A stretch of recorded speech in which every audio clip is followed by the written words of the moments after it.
سلام انتعنان نخلهم تختاتلتي يخون اندابلكو نامنا لما عنتي مدبي كعدتون كاللخو عمنا لما عنت مدبي نزيز ألمة بالعتي بلوس مفتحي حزالكن متيالخو عمنا لما عنت مدبي بزعبا نقوالن سيتي بالعتي نايمت سلام مخنياتاتن مفتحيون عصف حبيلنا كنرينا نزي channel حدش يزخونكم سبسكرايب بمقبار نتا نايدو الملكت بمنكع استفالاليو نايطعنا نايصوتاو ركب كمون نحدار هيوت انفورميشن ترخبلو channel سدرا نختكونو بخبري حتت از مدب نابزحات دك انستيو احواتنا نخبتصح لايك شير قبرو نامدبي كاتون قالخو نقولن سيتي بالعتي زتصلملو مخنياتات كنرين كلنا قديمنا كنفلطو زلنا ناي سونتكن حبري صليم اندهالوا بلعتخنون صليم انت خوينو ازي نورمال زخونه نغريو خوينو غنا ناي سونتكن حبري قيح اندهالوا بلعتخن تفليو صليم زخون انت خوينو نازي ناي سونت كفلخن زصلمو اربعه مخنياتات لو اتقداماي خوينو رخبون تايو كم زفلت بلعتي اب مونغو سلف تطابيقو زركب اكل سونت سلازخونه قربت مس قربت كفحفح نقالو راحسي يفطريو از دما بلعتخن نصلمي نخغالص يغبرويو اتخالي حساب دما انتايو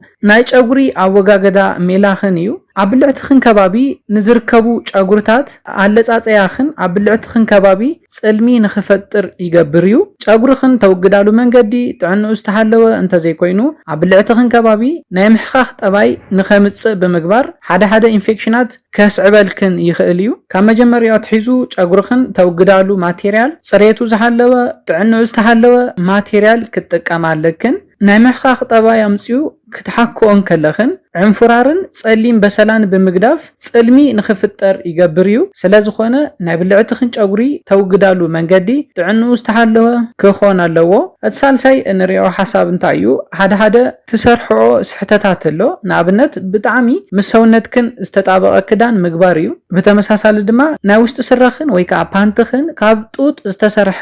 ዘይምዃኑ እዩ እዘን ክልተ ነገራት ኣብ ብልዕትኽን ለውጢ ክፈጥራ ዝኽእላ ኣገደስቲ ነገራት እየን ንኣብነት ብጣዕሚ ምሰውነትክን ዝተጣበቀ ወይ ከዓ ዝጣበቅ ክዳን ትኽደና እንተኮይንክን ብቀሊሉ ረሃጽ ንኽፍጠር ይገብር እዩ እዚ ረሃጽ ድማ ንብልዕቲ ጽልሚ እትዋና ሳዕቤን እዩ በተመሳሳሊ ድማ ነቲ ረሃጽ ኣብ እዋኑ ዘይተጽሪዮ እንተኮይንክን ናብ ዘይተደለየ ኢንፌክሽን ንኽትጋለጻ ከገብረክን ይኽእል እዩ ኣብዚ ክሕብረልክን ዝደሊ ፓንትኽን ግድን ካብ ጡጥ ዝተሰርሐ ክኾን ኣለዎ ምክንያቱ እንታይ እዩ ኣብ ልዕትኽን ከባቢ ራሕሲ ኣብ ዝፍጠረሉ እዋን እዚ ካብ ጥጥ ዝተሰርሐ ብታንቲ መጢጡ ንኸድርቆ ስለዝሕግዘክን እዩ ስለዝኾነ ካብ ጡጥ ዝተሰርሐ ፓንት ክትገብራ ክሕብረልክን ይደሊ በተመሳሳሊ ድማ ብጣዕሚ ምሰውነትክን ዝጣበቁ ክዳውንትታት ክትገብራ የብልክንን እትራብዓይን ወሳንን ዝኾነ ድማ ክንክን ዘይምግባር እዩ እዚ እንታይ ማለት እዩ ብልዕቲ ብጠባዩ ዓርሱን ዓርሱ ከም ዘጽሪ ይፍለጥ እዩ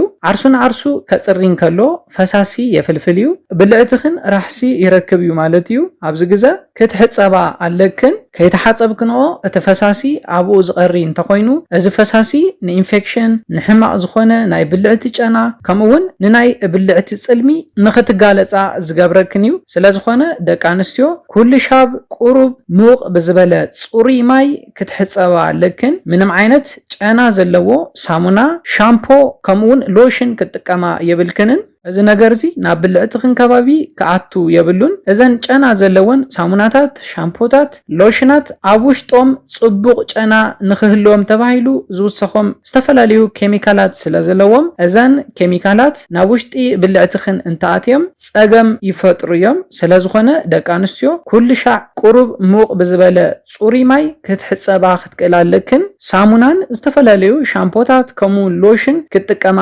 የብልክንን በተመሳሳሊ ድማ ኩሉ ሻዕ ሸንክን ምስ ወዳእኽን ክትሕጸብኦ ኣለክን ተሓጺብክን ምግዳፍ ዘይኮነስ ክተድርቆውን ኣለክን እንተይ ዘይድሪክንኦ ራሕሲ ኣለዎ ማለት እዩ ራሕሲ ድማ ባክቴርያ ኣብቲ ከባቢ ንኽፍጠር ይገብር እዩ እዘን ኣርባዕተ ጽልሚ ዝፈጥሩ ምኽንያታት ምስራና ከመይ ጌርክን ነዚ ጽልሚ ክተጥፍኣ ከም ትኽእላ ድማ ኣስዒብና ክንርኢ ከለና ፈለማ ክትፈልጥኦ ዝግበአክን ወሳነ ነገር ኣሎ ናይ ብልዕቲ ምጽላም ምንም ዓይነት ጎናዊ ሳዕቤን ከም ዘይብሉ ክትፈልጥ ኣለክን ኣብ ብልዕትኽን ከባቢ ጽልሚ እንተሃልዩ ሕማም ከም ዘጋጠመን ዝሓስባ ደቂ ኣንስትዮ ኣለዋ ኮይኑ ኮይኑ ግና እዚ ጥዕንኡ ዝተሃለወ ጎናዊ ሳዕቤን ዘይብሉ ከም ዝኾነ ክትፈልጣለክን እዚ ምስ በልና ነዚ ጽልሚ ንምጥፋእ ካብ ዝሕግዘክን ነገራት ተቀዳማይ እንታይ እዩ ፓፓየ እዩ ፓፓየ ንናይ ብልዕቲ ጽልሚ ንምጥፋእ ዝሕግዝ ብሉጽ ዝኾነ ፍሩት እዩ ኣብ ውሽጡ ንናይ ጓል ኣንስተይቲ ብልዕቲ ዘስማዕማዕ pH ስኬል ኣለዎ ባይ ዘ ወይ ለሚን ብፍጹም ክትጥቀማ የብልክንን ኣብዚ ክሕብረልክን ዝደልዮ ሓደ ደቂ ኣንስትዮ ዝተፈላለዩ ኢንፌክሽናት ናይ ምሕኻኽ ጠባይ ዕንፍራር ኣብ ብልዕተን ከባቢ ከጋጥመን ከሎ ብለሚን ዝሕጸባ ደቂ ኣንስትዮ ኣለዋ እየን ኮይኑ ግና ብፍጹም ክትገብርኦ ዘይብልክን ነገር ብለሚን ንብልዕትኽን ምሕጻብ እዩ ብጣዕሚ ጎዳኣ ዝኾነ ምስ ናይ ጓል ኣንስተይቲ ብልዕቲ ዘይስማዕማዕ pH ስኬል ኣብ ውሽጢ ለሚን ስለ ዘሎ እዩ ኮይኑ ግና ኣብ ውሽጢ ፓፓየ ዘሎ pH ስኬል ንናይ ጓል ኣንስተይቲ ብልዕቲ ዘስማዕማዕ እዩ ከመይ ጌርክን ከም ትጥቀማሉ ክንሪኢ ከለና ድማ ፈለማ ንብልዕትኽን ብደንቢ ተሓጺብክን ከተድርቆ ኣለክን ካብኡ ነቲ ፓፓየ ብንእሽተይ ቆሪጽክን ኣብ ዝጸለመ ክፍሊ ብልዕትኽን ምሕሳ እዩ ኣብ ውሽጢ ብልዕትኽን ንኸይኣቱ ግና ክትጥንቀቕ ኣለክን ደጋዋይ ቆርበትክን ጥራሕ ክትሓሲኦ ኣለክን እዚ ምስ ወዳእኽን ን15 ደቂቕ ጸኒሕክን ጽሩይ ብዝኾነ ዝሑል ማይ ክትሕጸቡ ኣለክን ቅድም ኢለ ብቁሩብ ሙቕ ዝበለ ማይ ክትሕጸባ ሓቢረልክን ነይረ ኮይኑ ግና እዚ ቁሩብ ሙቕ ብዝበለ ማይ ክትሕጸባ ኣለክን ዝበልኩኽን ኣብ ኖርማል እዋን እዩ ብፓፓየ ንብልዕትኽን ምስ ሓሰኽንኦ ግድን ብዙሑል ማይ ክትሕጸበው ኣለክን ኮይኑ ግና ኣብ ኖርማል እዋን ግን ብቁሩብ ሙቕ ብዝበለ ማይ ክትሕጸበው ኣለክን ስለዝኾነ ደቂ ኣንስትዮ እንዳደጋገምክን ነዚ ነገር ብምግባር ንብልዕትኽን ናብቲ ተፈጥሯዊ ሕብሩ ክትመልስኦ ትኽእላ ኢኽን ነዚ ነገር እዚ እንተነኣሰ ብሰሙን 2 ሻብ ብምግባር ልዑል ዝኾነ ለውጢ ክትሪኣ ትኽእላ ኢኽን ነዚ ኢለ ናይ ሎማዓንቲ መደበይ በዚ ክዛዝም ካብ ናይ ሎማዓንቲ መደበይ ዝኾነ ሓድሽ ነገር ከም ዝሓስኩም ተስፋ ይገብር መደብና ናብ ብዙሓት ደቂ ኣንስትዮ ኣሕዋትና ንኽበጽሕ ላይክ ሼር ግበርዎ ሰላምን ጥዕናን ንኹላትና ያኔለይ